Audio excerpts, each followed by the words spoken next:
Welcome to Switch Comics. My name is Marco, and today is Friday, which means it's time for another one of my comic rants. This week, I specifically wanted to talk about, should you be buying comics at full value, or should you be getting them only when you find them on a deal?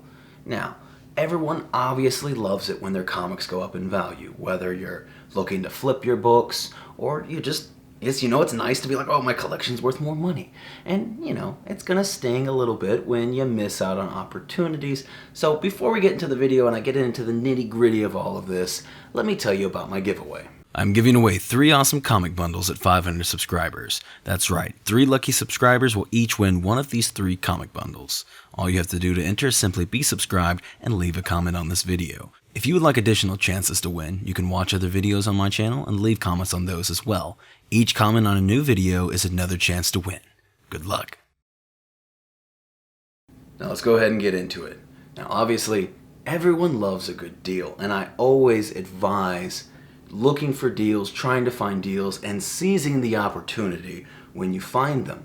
Recently, I guess it was probably 2 months ago when Eve #1 came out, new title from Boom, and they had a 1 per store. This is kind of not really a deal. Technically, it's paying full value, but that book came out for $15. That's all it was going for, the 1 per store.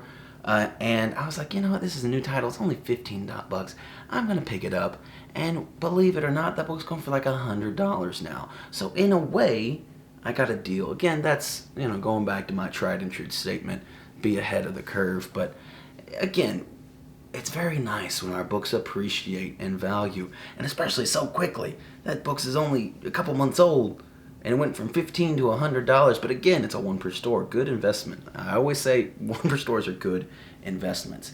So, but again, I'm always out there looking for deals, especially like for comics that are kind of on the rise, but everyone might not realize it yet. For example, I was able to snag some Invincible Iron Man keys for $4, even though they were like $20 books, because I just went to some comic shops and they had them listed for $4. Not really their loss. I'm sure they only paid 50 cents for the book or so, and so they made their little bit of money, and it's super gain for me. So you got to be out there and looking for certain things. And sometimes you just stumble into a deal as well.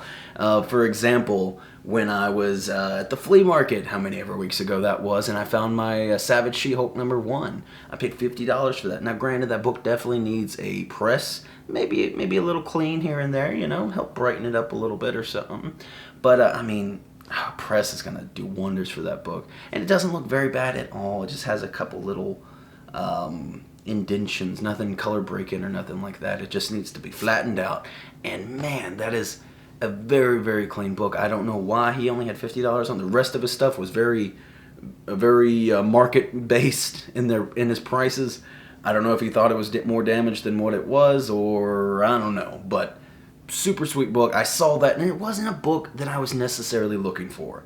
I wasn't out here looking for a Savage She-Hulk #1, but sometimes, a lot of the times, if you come across a deal, you just have to take it. Like, it's too good. Even if it's a book you don't want. Let's say I don't want Savage She-Hulk at all.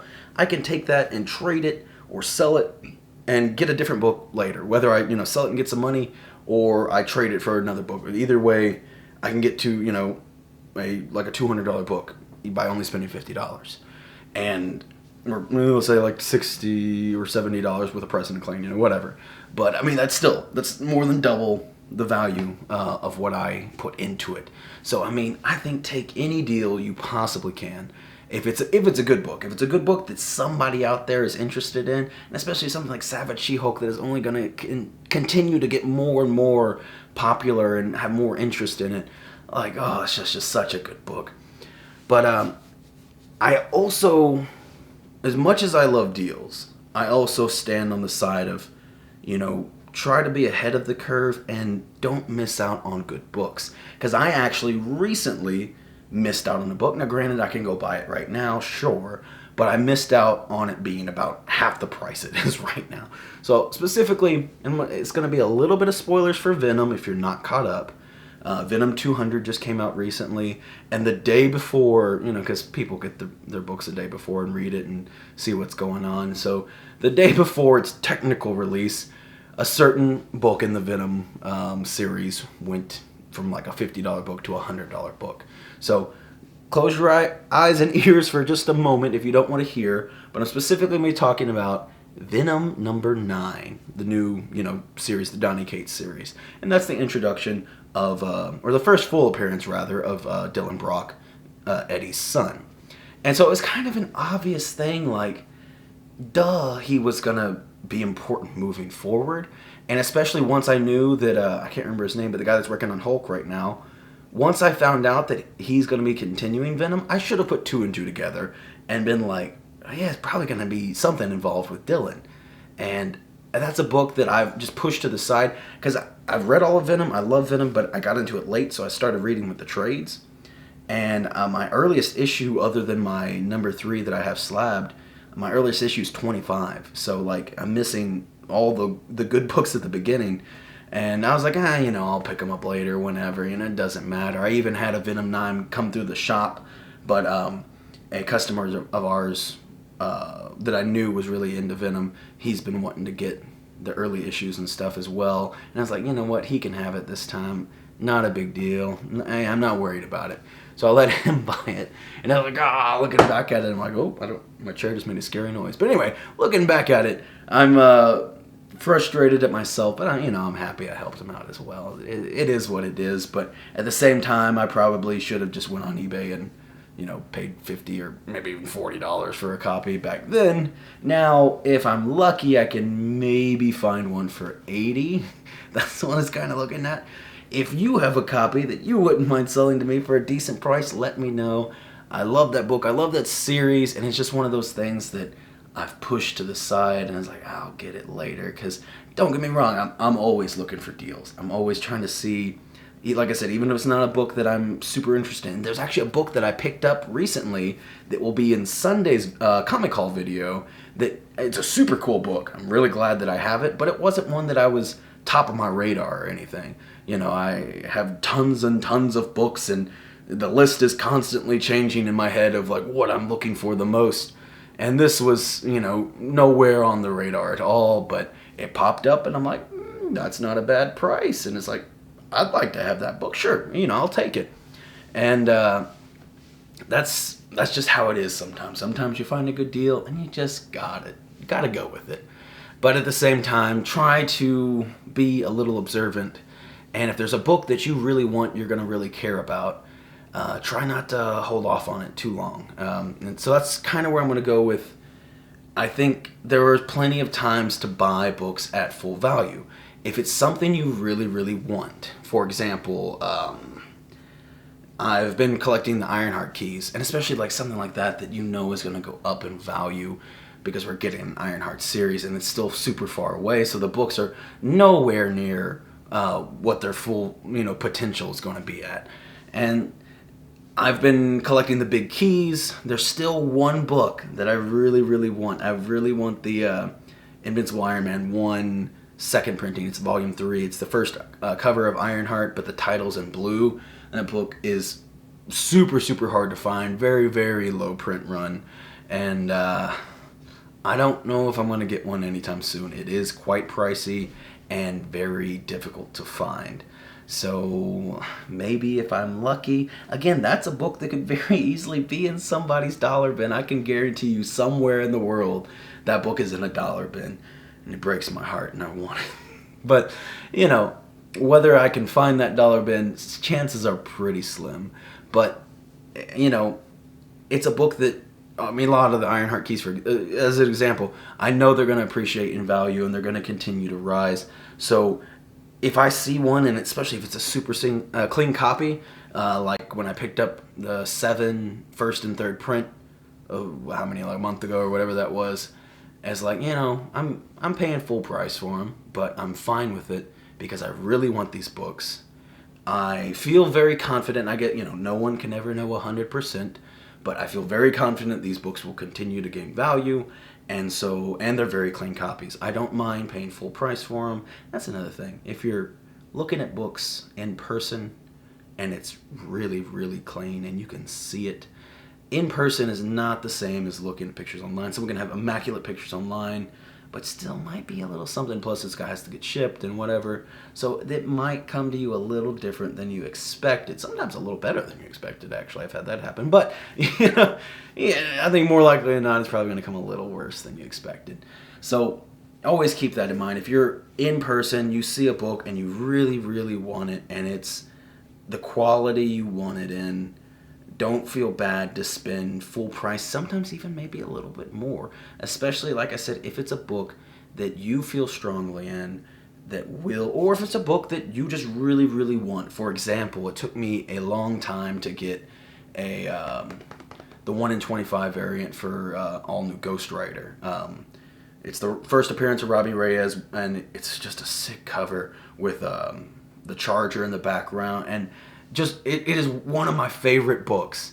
I really, really like, and that's not a book that I really expect to, gain value, and might, who knows, whatever, but a book is so hard to find, like literally any copy of. It doesn't matter. Like, I've seen so few of them even pop up online. I've never seen any of them pop up in real life so far, and I found it for a 9.4, and it was a good price, and I was like, okay, this is it. I'm pulling the trigger. I gotta get it. That's the best grade I've ever seen on the book. Since then, I have seen, it was a 9.6 or a 9.8, I don't recall, but it was very, very expensive. It was a bit, because I only paid a little bit over $200, I think, for my copy, and they were asking like $1,000 or something for the 9. I think it was a 9.6. Because I get it, a 9.8 sure is probably going to be very, very expensive. It's a super hard book to find, and even if it is a fair price, it's like, I don't have $1,000 to go spend on the book. But my point being, don't miss up. If I found one of those books in real life, or even on like eBay, and it's like this, if I pass up on this moment, someone else takes it. It might take me a very, very long time to find this again. Or even worse, if you pass up on things and then later on they become more valuable, and it's, you're going to pay more money to get a lower grade copy of a book. So, and I know we're not made out of infinite money, but, do your best. See what's out there. Like I said, if a deal pops up, a deal pops up. Like, I think you always go for a deal. It's just, even if you need to move it fairly quickly, trading's cool. It can be hard sometimes because, you might pick up a cool book, but, that person might not be interested in that book, or, they might be interested but have nothing that you want. So, I do like trading if you can make it happen, but it can be a little trickier. So, I mean, you can also, like I said, sell the book and then just buy the book from somebody else that you're really trying to get. But I think that's going to be it. Also, what I kind of want to leave out on is, don't beat yourself up over, you're going to make the wrong call every now and then, but try to really focus on the right calls. For example, like I said, I missed out on Venom 9, so I could have got that for maybe $50, and now it's looking like $100. So in the long run, I cost myself $50. But also, I picked up the Eve One store, which I paid $15 for, and it's now going for $100. And I know you could probably say that I could just trade those books out, but I want to keep that One store, so that's my problem. I want to keep everything. But anyway, so I made a positive $85 on that. So really, if you think about it, I still made a really good call, even though not all of my calls were great. The Savage She-Hulk, I think once I get that pressed, let's just say, it cost me $70, $50 for the book, and then like another $70 to get it pressed and clean, or $75. I still think that's a $200 book, so that's a positive $125, and I think that book still has plenty of room to grow. So we'll see. Venom 9 maybe still has plenty of room to grow. Maybe I should be grabbing it right now. Maybe it's already gone up in value and I haven't realized it yet. But that's just how it is. You can't get every book. You're going to miss out on something. So don't beat yourself up too bad. Just try to make positive steps forward. That's all we really can do. Now, obviously, if you're making moves and every move you make is like a negative, then you probably want to reevaluate, reassess what you're doing, and figure out what you're doing wrong. And if you have specific questions, if you feel like you've made any kind of major critical mistakes, major misses. You know, maybe you jumped on the bandwagon too late or something. You know, if you want to talk to me about it, feel free. I'm always going to answer every comment down below. And you know, leave a comment anyway, because it enters you into the giveaway. But let me know what you all think about when you should pick up books, how you should prioritize what books you're going to be picking up, because it is a struggle out here. I mean, unless you're made out of infinite money and you can just buy whatever you want, then you know you're gonna miss out on some things. But you know, like I said, just be happy that you did make some kind of good purchases, even though you missed out on others. But that's going to be it. I feel like I've repeated myself 3 or 4 times with anything there. I will see you all tomorrow with some awesome comics from Pops Comics, the shop that I work at. We got a ton of new stuff in, and I can't wait to show you. See you then.